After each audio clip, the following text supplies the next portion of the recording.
नमस्कार साथियों। तो चलिए आज के दैनिक जागरण में क्या खास खबरें हैं उन्हें हम लोग एक एक करके देख लेते हैं। और याद रखिए दैनिक जागरण का राष्ट्रीय संस्करण है, तो इसमें आप लोगों को महत्वपूर्ण खबरें ही देखने को मिलेंगी। अभी आप सभी देख रहे हैं कि नए संसद भवन का उद्घाटन हो रहा है और इसको लेकर आप देख रहे हैं कि सत्ता पक्ष और विपक्ष में काफी बयानबाजी भी हो रही है, विरोध प्रदर्शन भी हो रहा है। कांग्रेस बोली सिंगौल से जुड़े तथ्य झूठे हैं। भाजपा ने कहा राजदंड को बनाया वॉकिंग स्टिक। एक बात आप लोग सीधा ये हटा दीजिए, क्या होता है क्या नहीं होता है, हमारे राजनेता क्या बयान दे रहे हैं, इससे आपको मतलब नहीं रहना चाहिए। क्योंकि हमारे नेता जो जिस तरह की बातें करते हैं उससे कोई मतलब भी आपकी परीक्षा के लिए नहीं है। यहां आप लोगों के दिमाग में आ रहा होगा कि संसद के बारे में, तो संसद आप देखते हैं कि हमारे अगर अनुच्छेद आर्टिकल 79 79 को अगर पढ़ें तो संसद के संविधान में संसद का प्रावधान किया गया। संसद के 3 अंग होते हैं। एक आप देखते हैं राष्ट्रपति, राज्यसभा और लोकसभा। और राष्ट्रपति की अगर हम लोग बात करें तो संविधान का अनुच्छेद 52 पढ़िए, राष्ट्रपति की बात की गई। राष्ट्रपति का चुनाव कैसे होता है? लोकसभा, राज्यसभा और विधानसभा के निर्वाचित सदस्य उसमें भाग लेते हैं। और संसद के सत्र को बुलाता कौन है? राष्ट्रपति बुलाता है। राज्यसभा को आप लोग उच्च सदन कहते हैं या द्वितीय सदन के नाम से आप लोग जानते हैं। और राज्यसभा के प्रथम उपसभापति कौन थे? श्री एस वी कृष्णामूर्ति राव थे। और राज्यसभा का गठन 3 अगस्त 1952 को हुआ था। राज्यसभा में अधिकतम 250 सदस्य हो सकते हैं। वर्तमान में आप देखें कि 245 सदस्य देखने को मिलेंगे। 12 सदस्यों को आप सभी जानते हैं कि राष्ट्रपति साहब मनोनीत करते हैं। राज्यसभा के सदस्यों का कार्यकाल 6 साल रखा गया है। और राज्यसभा का विघटन कभी नहीं होता है, ये स्थायी सदस्य है। और राज्यसभा के 1/3 सदस्य हर दूसरे वर्ष में अवकाश ग्रहण करते हैं।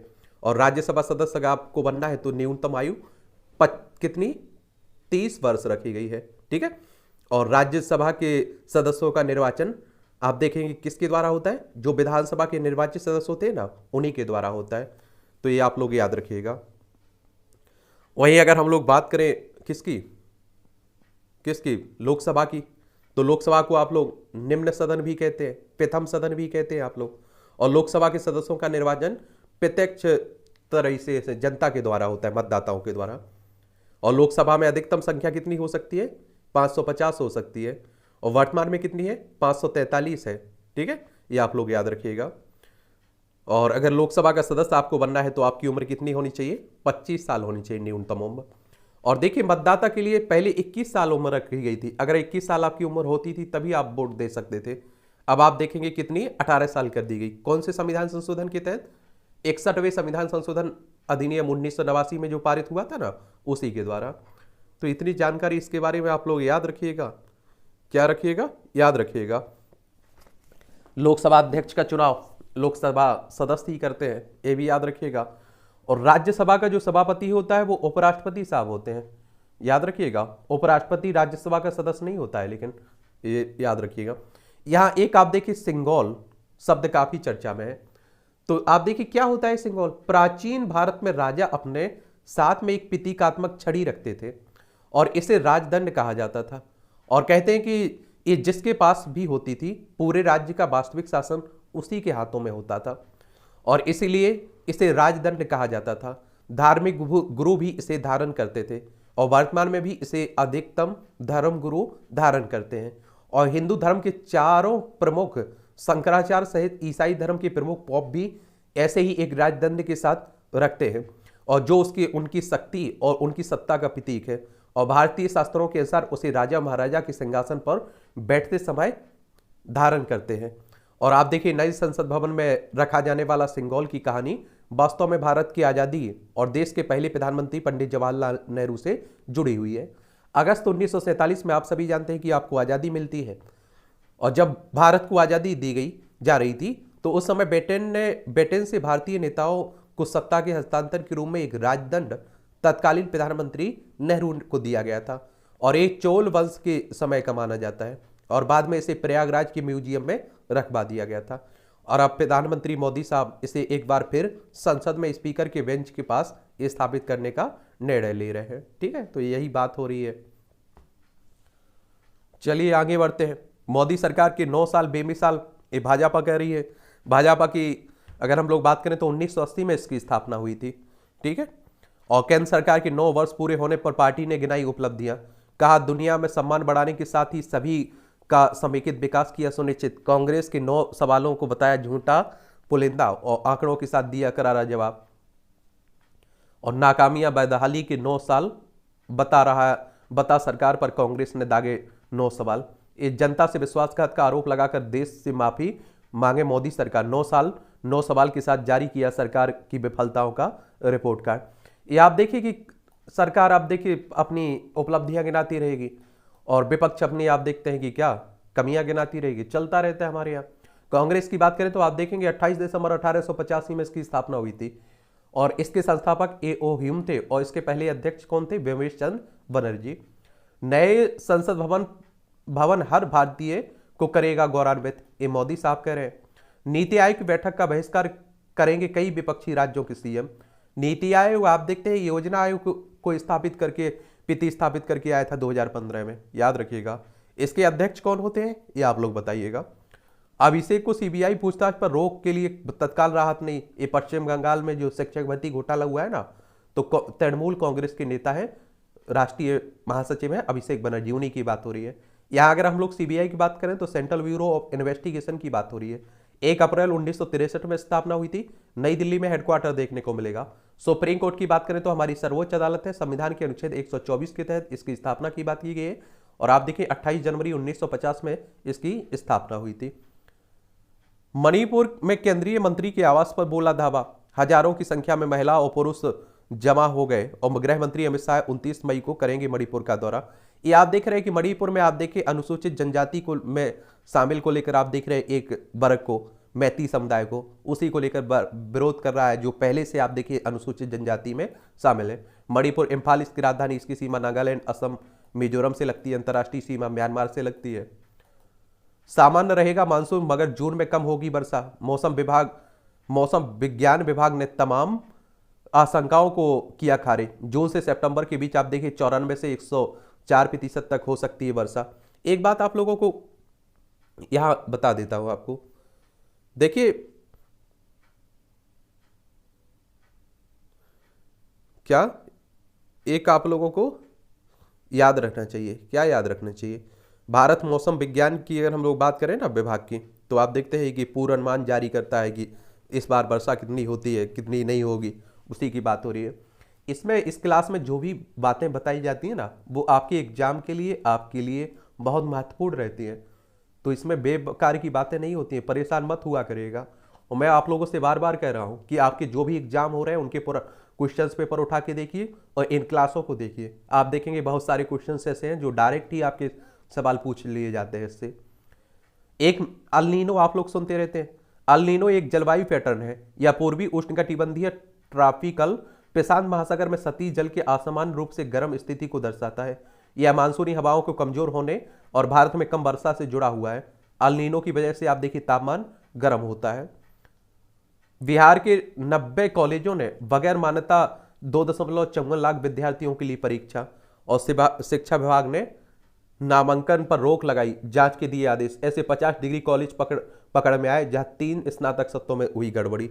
और आप देखिए बहुत सारे फर्जी कॉलेज भी होते हैं, याद रखिएगा। और आप लोग जब यूपीएससी की तैयारी करते हैं तो उसमें एक बात लिखी होती है कि मान्यता प्राप्त किसी यूनिवर्सिटी से आपका क्या डिग्री होनी चाहिए, तो ध्यान दे लिया करिएगा।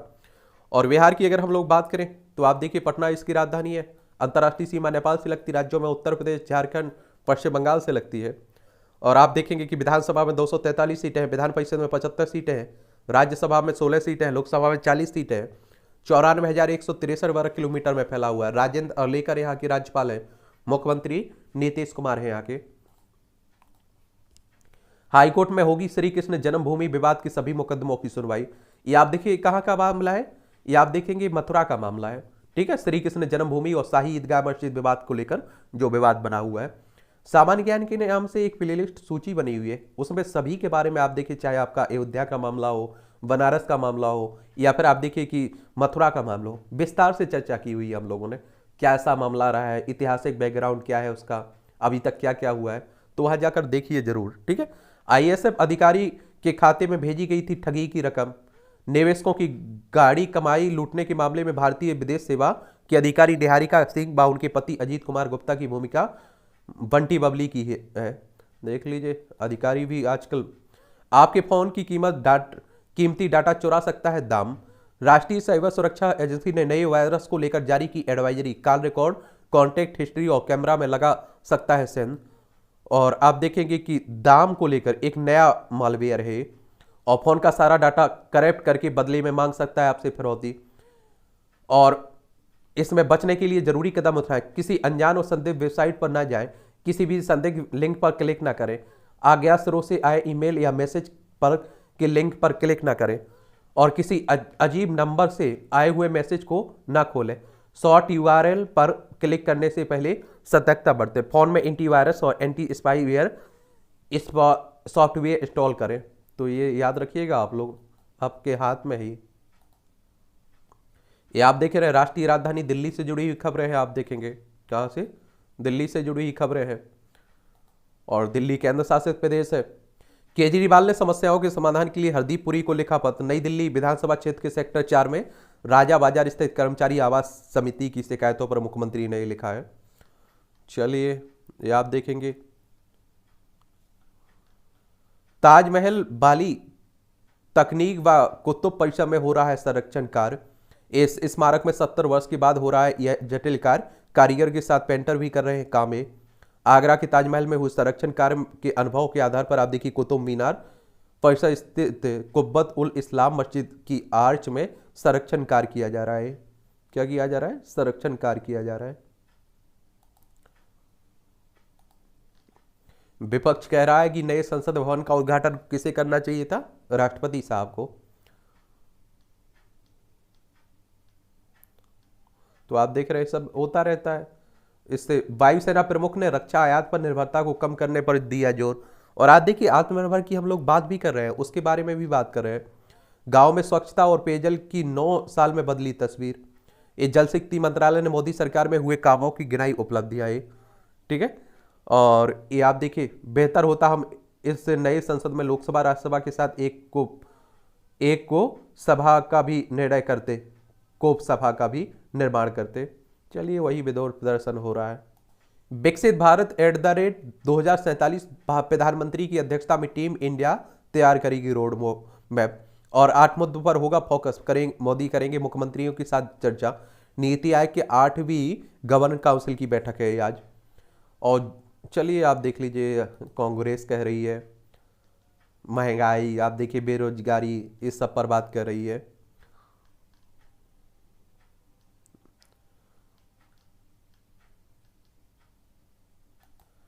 मुझे सबसे अच्छा काम लगता है हमारे नितिन गडकरी साहब का।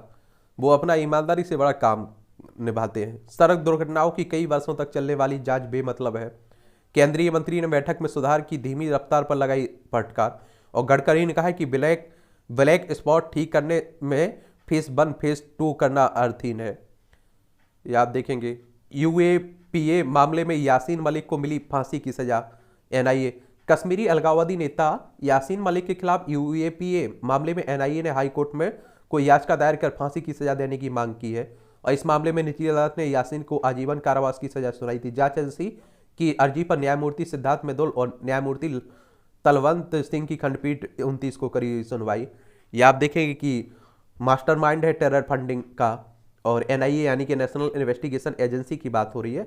आप सभी जानते हैं कि 2008 में इसकी स्थापना हुई थी। नई दिल्ली में हेडक्वार्टर देखने को मिलेगा। राहुल गांधी को 3 साल के लिए मिली साधारण पासपोर्ट एनओसी। नए पासपोर्ट के लिए एनओसी की मांग की याचिका पर आप देखिए रावजी वेणु कोर्ट ने सुनाया फैसला राहुल गांधी को। G20 बैठक, भ्रष्टाचार से मुकाबले को मजबूत करना होगा, कानून प्रवर्तन सहयोग। ये आप देखिए G20 की एंटी करप्शन वर्किंग ग्रुप की बैठक हुई दूसरे। ठीक है, ये आप लोग याद रखिएगा। G20 के बारे में आप लोग बताइए इसकी स्थापना कब हुई थी? हम लोग बार बार इसके बारे में बात कर चुके हैं। उत्तराखंड में वन भूमि पर बने मजार तोड़ने के विरोध याचिकाएं खारिज हुई है। मुख्य न्यायाधीश न्यायमूर्ति विपिन संघी की खंडपीठ में हुई सुनवाई। तोड़ने से पहले सर्वे करने की मांग को लेकर दायर की गई थी याचिका। ये आप देखेंगे उत्तराखंड की बात हो रही है। उत्तर प्रदेश से अलग करके बनाया गया था। देहरादून इसकी राजधानी, इसकी सीमा चाइना नेपाल से लगती। राज्यों में उत्तर प्रदेश हिमाचल प्रदेश से लगती है। विधानसभा में 70 सीटें हैं। राज्यसभा में आप देखेंगे कि 3 सीटें हैं, लोकसभा में 5 सीटें देखने को मिलेगी। पुष्कर सिंह धामी यहाँ के मुख्यमंत्री हैं। क्या है? मुख्यमंत्री हैं। ये आप देखिए, चीता आए थे क्या? चीता की निगरानी टीम को मवेशी चोर समझकर ग्रामीणों ने पीटा। ये आप लोगों को मालूम होगा कि चीता आए हुए थे आपके कहाँ से? आपने देखा होगा कि आपके नामीबिया और दक्षिण अफ्रीका से। उनमें से आप देखिए 4 की डेथ हो चुकी है। 2 बच्चे जो जन्म लिए थे यहाँ, उनकी भी डेथ हो चुकी है। एक कूनो नेशनल पार्क कहाँ लाए गए थे? मध्य प्रदेश में। ठीक है।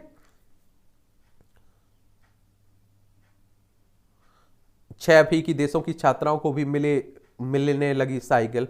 ये बिहार की तर्ज पर जाम्बिया में शुरू योजना अमेरिका की नॉर्थ ईस्टर्न यूनिवर्सिटी के शोध के बाद यूएन ने लिया निर्णय। यूएन यानी कि यूनाइटेड नेशंस की बात हो रही है। और बिहार की तर्ज पर जाम्बिया में शुरू हुई योजना अमेरिका की नॉर्थ ईस्टर्न यूनिवर्सिटी के शोध बाद यूएन ने ये आप देखिए लिया निर्णय। और अमेरिका की नॉर्थ ईस्टर्न यूनिवर्सिटी के प्रोफेसर निशीत प्रकाश दोनों शोधकार में थे शामिल। उन्होंने दी थी विस्तृत जानकारी ये। संयुक्त राष्ट्र आप देखेंगे यूनाइटेड नेशंस की बात हो रही है।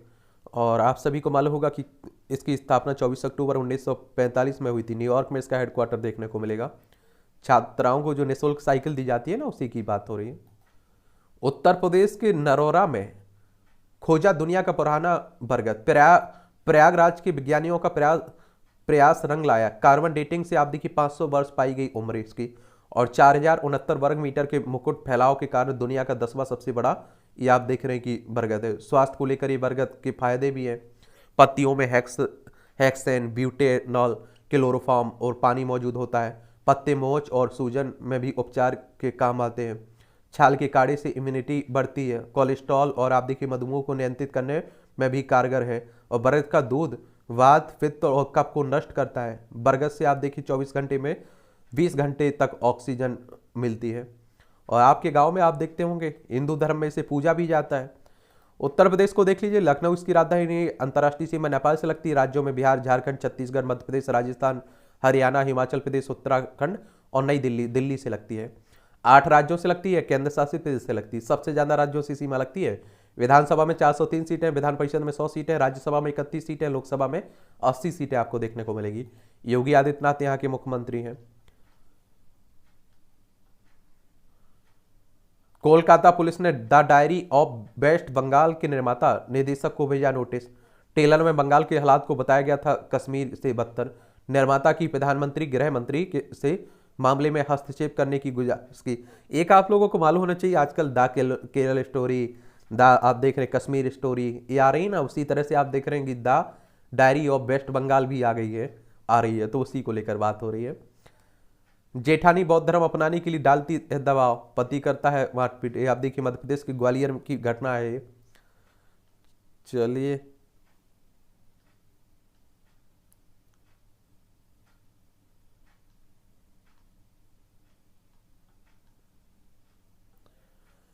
झुग्गी के बाल विज्ञानी बने फ्रांसीसी कंपनी के लिए प्रेरणा। राफेल बनाने वाली कंपनी कश्ती एसआर का काम देखने वाली कंपनी ने कर्मचारियों को लिखा पत्र। मोगलिसे ने कहा कि झोपड़ी से निकलकर पीएम से बात करने का मुहसिन ध्रुव का सफर प्रेरणादायक है। और अभाव के बावजूद मन के पक्के मोहनिसी से ध्रुव ने प्रधानमंत्री नरेंद्र मोदी से बात की और उनके नवाचार को सराहा। और इंटरनेट कैफे में काम करता है मोहनीस, देख लीजिए।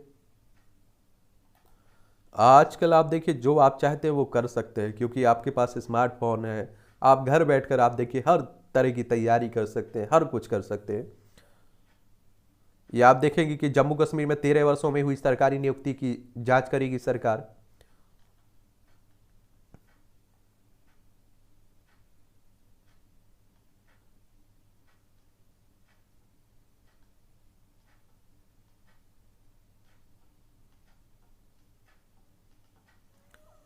पक्षियों के कलरव, जंगल की सैर के बीच होगा चांद तारों का दर्शन।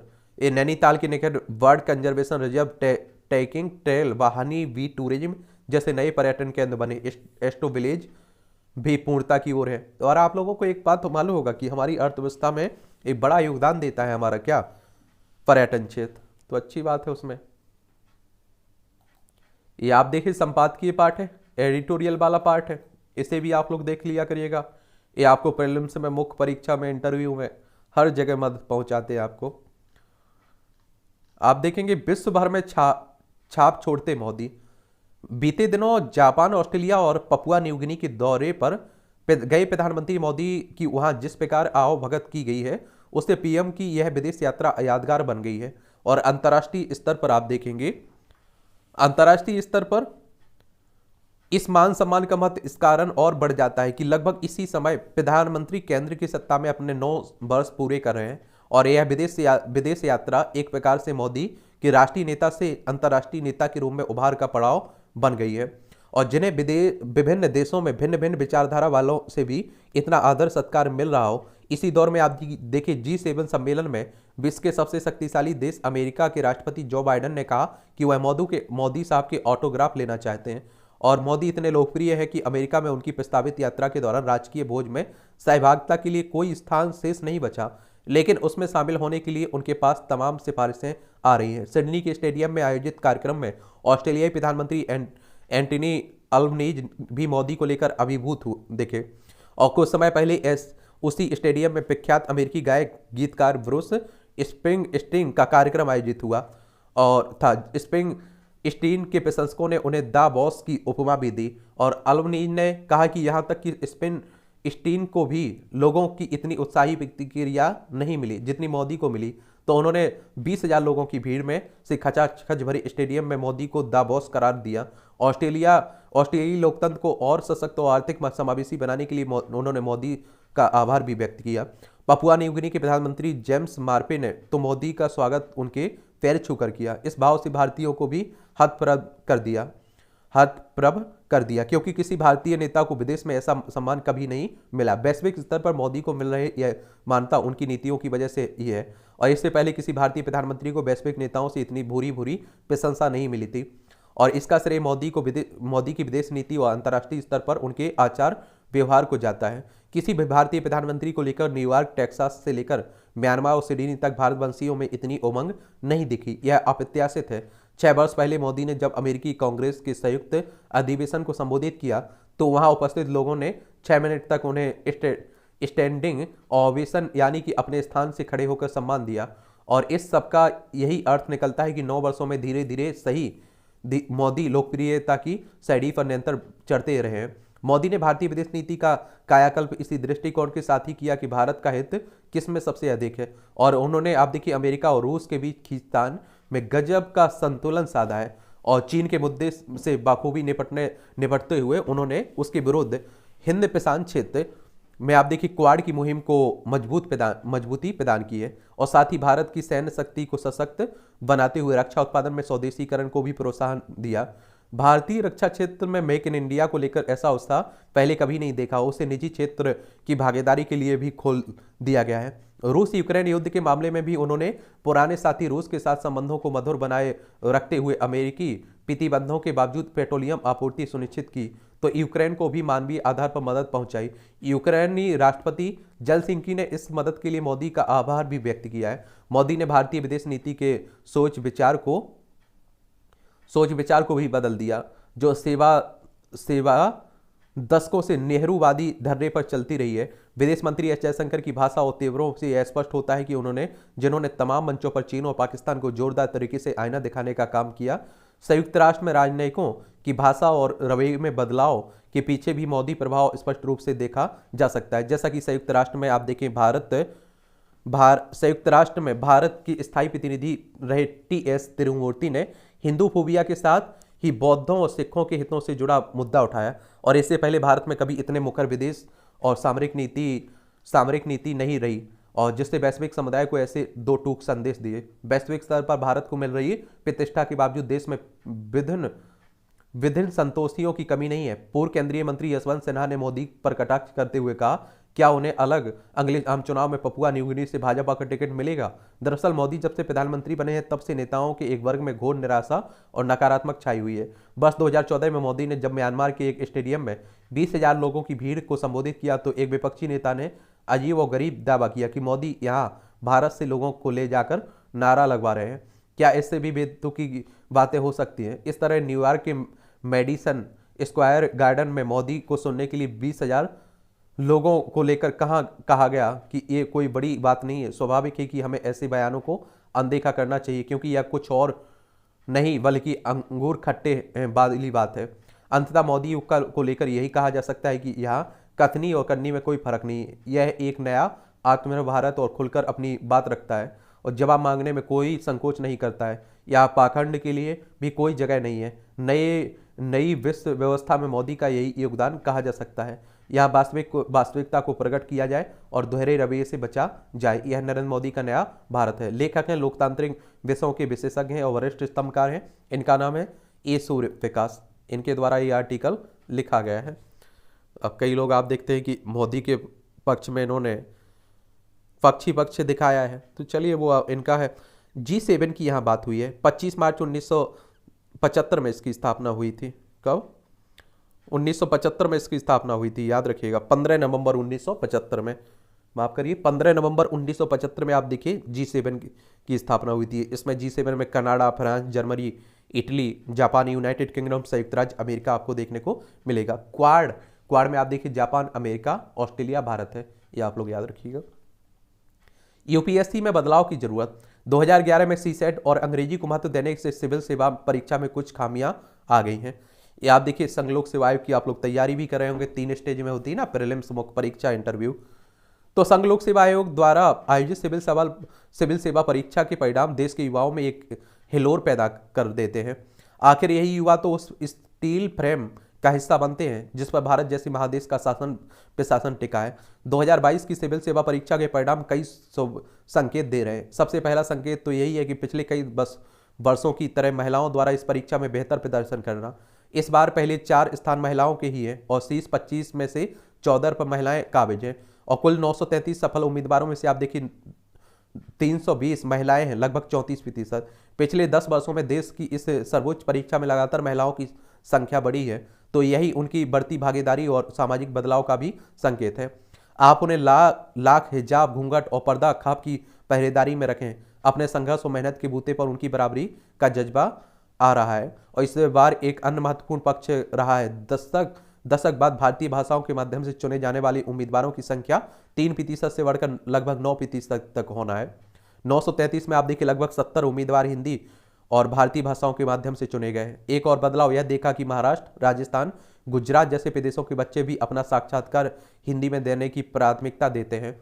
इसका कारण यह है कि गांव में सरकारी स्कूलों में कम सुविधाओं में पढ़ने वाले ज्यादातर बच्चे विदेशी भाषा पर वैसा अधिकार नहीं रखते हैं जितना अपनी भाषाओं और हिंदी में रखते हैं। यह सच्चे अर्थों में प्रशासन का लोकतंत्रीकरण है, जिसका स्वप्न गांधी, लोहिया और आगे चलकर कोठारी समिति ने देखा था। 1979 में जब सिविल सेवा परीक्षा में भारतीय भाषाओं की शुरुआत की गई थी तो लगभग 20 वर्षों तक उसके उत्साहजनक परिणाम दिखे, लेकिन उसके बाद का दौर अंधकार का रहा, क्योंकि कुछ अंग्रेजी नेताओं ने भारतीय भाषाओं को लगातार दबाने का प्रयास किया। 2014 के बाद यह तस्वीर फिर धीरे धीरे बदल रही है। इस बार अपेक्षाकृत रिक्तियां भी पिछले वर्षों की तुलना में अधिक रही है। रेलवे ने भी पिछले 2 वर्षों से प्रशासनिक सेवाओं में भर्ती बंद कर रखी थी, उसे सुधार कर इसमें शामिल कर लिया है।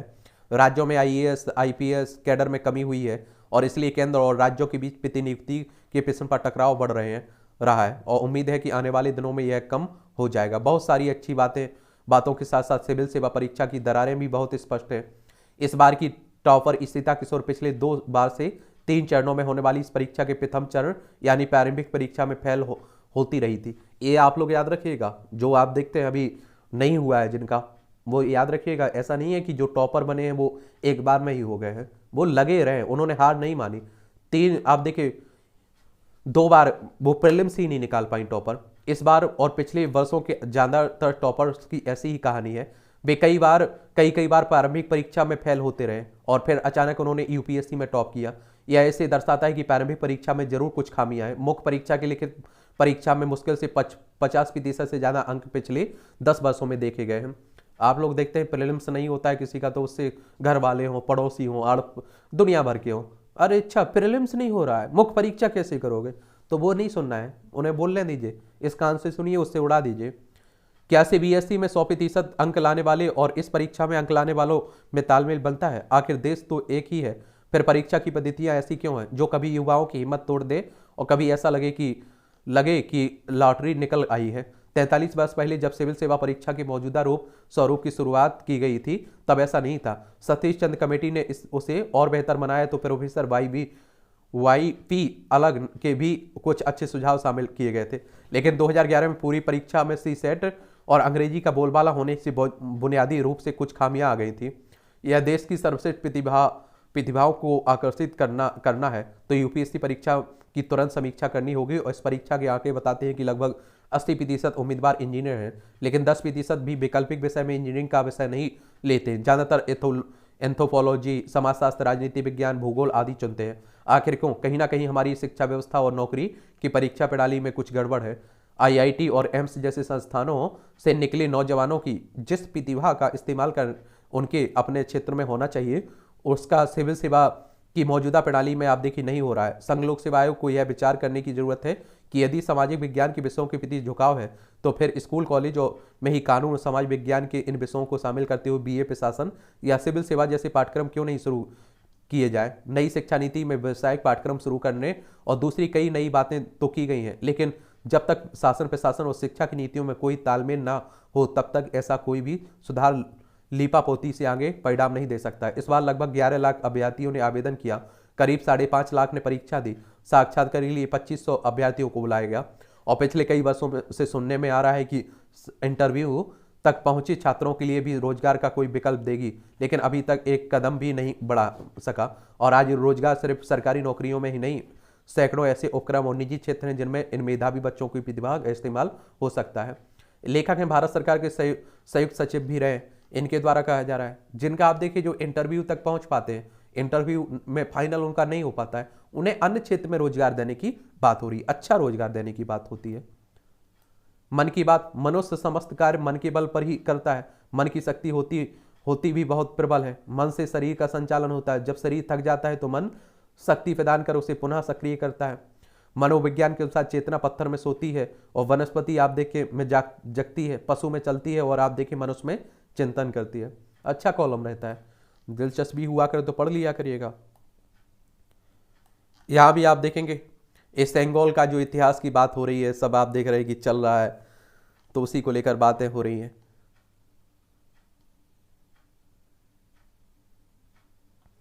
चलिए, दम तोड़ती नदियां, जीवन के सरोकार के प्रति यदि आप तनिक भी गंभीर हो तो एक बार अपने जिले की छोटी नदियों की फिक्र करें। छोटी नदियां कभी शहरों गांव की संजीवनी हुआ करती थी, किंतु यह विडंबना है कि धीरे धीरे उनका स्वरूप नाली के रूप में बदलता गया है। और आप देख रहे हैं हम लोग क्या करते हैं, गंदगी उसी में छोड़ देते हैं, और जो हमारे लिए उद्धार करती थी आज वो खुद चिल्ला रही हैं। दोहरी प्रताड़ना झेलते पाकिस्तानी हिंदू। हाल ही में राजस्थान के जैसलमेर शहर से सटे अमर सागर ग्राम पंचायत के पास जिलाधिकारी टीना डाबी के आदेश पर UIT सहायक अभियंता के नेतृत्व में पाकिस्तान से प्रताड़ित हिंदू शरणार्थियों के घरों पर बुलडोजर चलाए जाने की घटना सुर्खियों में है। प्रदेश सरकार की इस हरकत के बाद आप देखेंगे 150 से ज्यादा लोग अपने बच्चों के साथ बेघर हो चुके हैं। पिछले महीने जोधपुर में पाकिस्तानी शरणार्थियों की एक कॉलोनी पर स्थानीय प्रशासन द्वारा इसी तरह की कार्रवाई की गई थी, जबकि पिछले साल तथाकथित सेकुलर नेताओं ने शाहीन बाग में अतिक्रमण हटाए गए बुलडोजर के खिलाफ सुप्रीम कोर्ट में याचिका दायर करने में देरी नहीं की थी। राजस्थान सरकार ने 150 हिंदू शरणार्थियों के घर बुलडोजर चलाकर साबित कर दिया कि कांग्रेसियों के दिलों में हिंदुओं के लिए कोई जगह नहीं है। ये आप देखेंगे ऐसा माना जाता है कि बहुत सारे हिंदू परिवार पाकिस्तान चले गए थे 1947 में। लद्दाख, जम्मू कश्मीर, पंजाब, राजस्थान, गुजरात, 5 राज्यों की सीमा लगती है और पहले पाकिस्तान हमारा हिस्सा हुआ करता था, तो वहां चले गए थे। लेकिन कहते हैं कि अब उनकी संख्या ना के बराबर बची हुई है। कहते हैं या तो धर्म परिवर्तन करवा दिया गया या उन्हें मारा जा रहा है। और आप देख रहे हैं कि जो बचे हुए हैं उन्हें प्रताड़ित किया जा रहा है।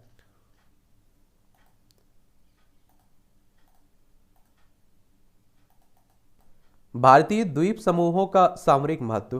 प्रधानमंत्री मोदी हालिया जापान, पपुआ न्यू गिनी और ऑस्ट्रेलिया की यात्रा के मूल में भारत की सामरिक एवं व्यापारिक दृष्टिकोण सहित निहित है। वहीं हिंद प्रशांत क्षेत्र देशों में चीन के विरुद्ध भारत के प्रति विश्वास के संचार का ठोस कारण है हिंद सागर में भारत द्वारा अपने द्वीप समूहों का सामरिक एवं व्यापारिक दृष्टि से किया जाने वाला विकास। ऐसे में अंडमान निकोबार और लक्षद्वीप के विकास के माध्यम से हिंद महासागर समेत आसपास क्षेत्रों में भारत का वर्चस्व भी बढ़ेगा। सुरक्षा के संदर्भ में भी लक्षद्वीप का रणनीतिक महत्व है, समझ रहे हैं।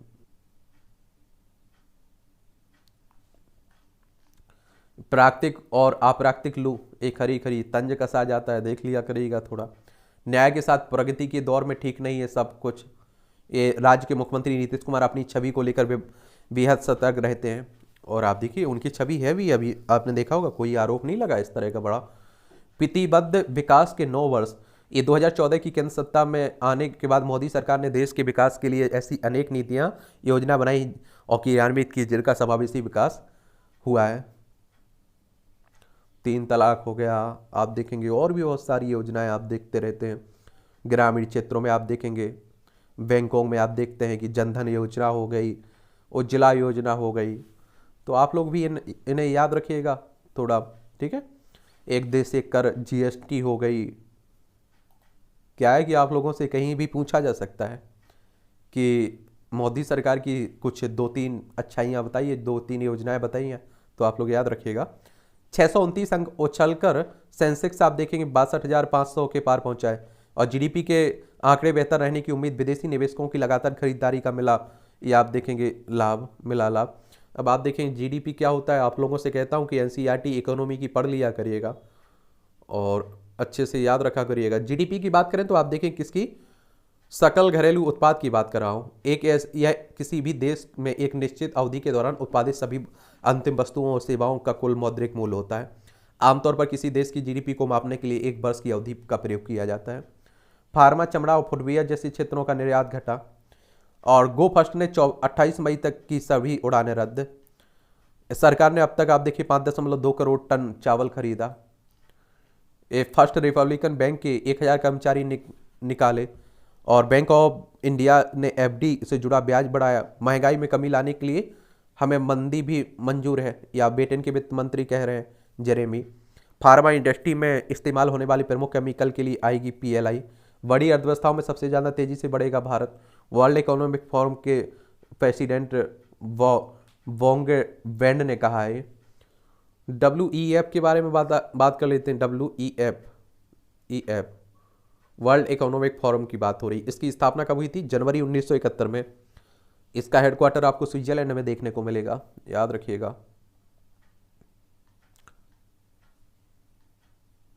मोदी की अमेरिका यात्रा में रक्षा संबंधों पर फोकस रहेगा। और अमेरिका के रक्षा मंत्री लॉर्ड ऑस्टिन विमर्श के लिए अगले सप्ताह आ सकते हैं भारत।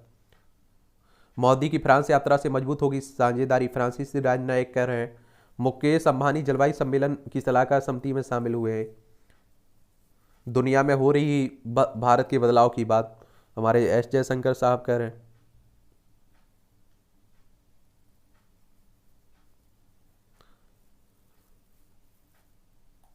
इमरान की पार्टी पीटीआई पर प्रतिबंध का प्रस्ताव पर पीपीपी करेगी समर्थन। ये आप देख लेते हैं कहाँ की बात हो रही है, पाकिस्तान की। इमरान खान के बुरे दिन चल रहे हैं, पूर्व प्रधानमंत्री हैं पाकिस्तान के। बिलावल भुट्टो ने अपनी भारत यात्रा का सार्थक बताया।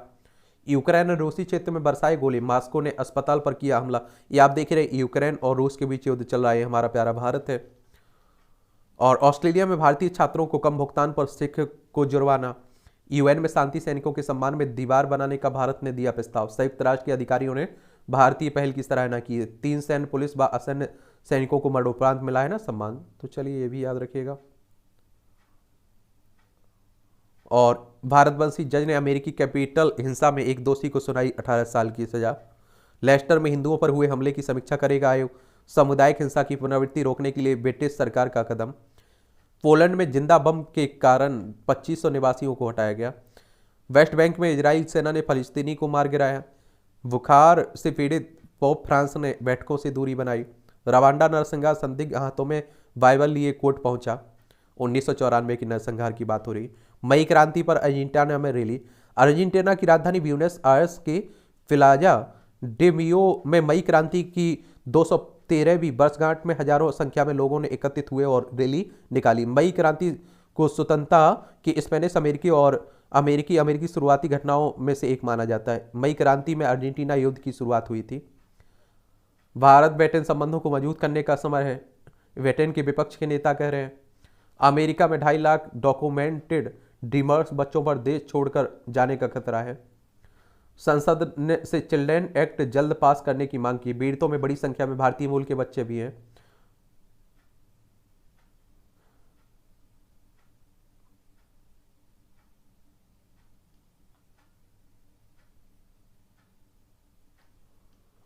ताजा प्रतिबंधों पर चीन अमेरिका के बड़े मंत्रियों ने साझा की चिंता। ऑस्ट्रेलिया के नेता प्रतिपक्ष बोले पीएम मोदी से जलते हैं हमारे नेता। देख लीजिए, हवा में यात्री ने खोला विमान का दरवाजा, यात्रियों की अटकी सांसें। दक्षिण कोरिया में, यूएई में हिंदू मंदिर के निर्माण कार्य को देखने पहुंचे 30 से अधिक देशों के राजनयिक। चलिए, कहाँ की बात हो रही है? यूएई की। ये आप देख रहे हैं कि आपका आईपीएल हो रहा है और एक खेल का क्षेत्र है। 2008 में कब हुआ था आईपीएल आपका शुरू, बताइए आप लोग। WTC फाइनल के विजेता को मिलेंगे 13 करोड़ रुपए।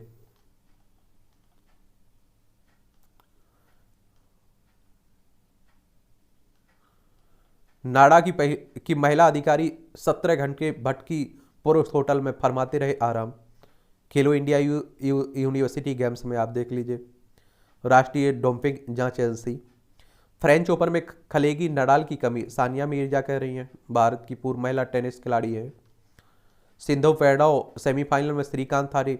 ये आप देखेंगे कि भारत के स्टार शटलर्स पीवी सिंधु और एचएस प्रणव मलेशिया में कड़े संघर्ष के बाद आप देखिए जीत दर्ज करते हुए मास्टर सुपर 500 टूर्नामेंट के फाइनल में पहुंच चुके हैं। फर्जी हस्ताक्षर कर हाईकोर्ट में पेश किया गया वकालतनामा, दिल्ली जिला क्रिकेट अकादमी से जुड़े एक मुकदमे के। मैनचेस्टर यूनाइटेड ने चैंपियन लीग में बनाई जगह। संघ लोक सेवा आयोग में सिविल सेवा परीक्षा अब तक के इतिहास में पहली बार हिंदी माध्यम से अभ्यर्थियों के सर्वश्रेष्ठ प्रदर्शन से इस माध्यम ने परीक्षा देने वाले युवाओं का हौसला किस तरह बढ़ाया। अब आप देख लीजिए, 54 लगभग आप देखते हैं कि क्या है, हिंदी मीडियम के हैं। और आप देखिए 533 में से हम लोग सोच रहे हैं कितनी बड़ी बात है हिंदी मीडियम के लिए। और हिंदी को हम लोग राष्ट्रीय भाषा बनाने की बात होती है। आप लोग मानिए या ना मानिए, मैं कहता हूँ हिंदी कहने के लिए सब कुछ है, लेकिन कुछ भी नहीं है। आप अभी प्राइवेट जॉब में जाइए, हिंदी अगर आपको आती है तो आपको लिया ही नहीं जाए, और आपको इंग्लिश आती है हिंदी नहीं आती है तो कोई बड़ी बात नहीं है, तब तुरंत आपको रख लिया जाएगा। छुआछूत व भेदभाव जैसी कुप्रथा के विरुद्ध धर्माचार करेंगे जन जागरण, आप देखेंगे। NHRC ने मालदा में पटाखा विस्फोट पर आप देखते हैं कि सरकार से मांगी रिपोर्ट। राष्ट्रीय मानव अधिकार आयोग की बात हो रही है, राष्ट्रीय मानव अधिकार आयोग की, जरूर याद रखा करिएगा इसकी बारे में। 12 अक्टूबर 1993 में इसकी स्थापना हुई थी। नई दिल्ली में हेडक्वार्टर देखने को मिलेगा। रंगनाथ मिश्रा पहले अध्यक्ष थे इसके। अभी वर्तमान में कौन है ये आप लोग बताइएगा। हार्ट अटैक व स्ट्रोक के 2/3 मरीजों की अस्पताल पहुंचने से पहले हो रही मौतें। आजकल आप देख रहे हैं कि कम उम्र में ही लोगों को हार्ट अटैक आ जा रहे हैं।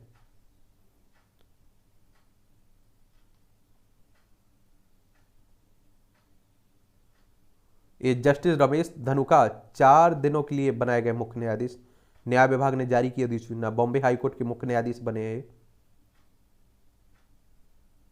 ये आप देखिए, नागपुर के 4 मंदिरों में श्रद्धालुओं के लिए ड्रेस कोड लागू हुआ है। ये आप देखिए, वस्त्र संहिता। महाराष्ट्र मंदिर में आप देखिए, इसे भी देख लिया करिएगा।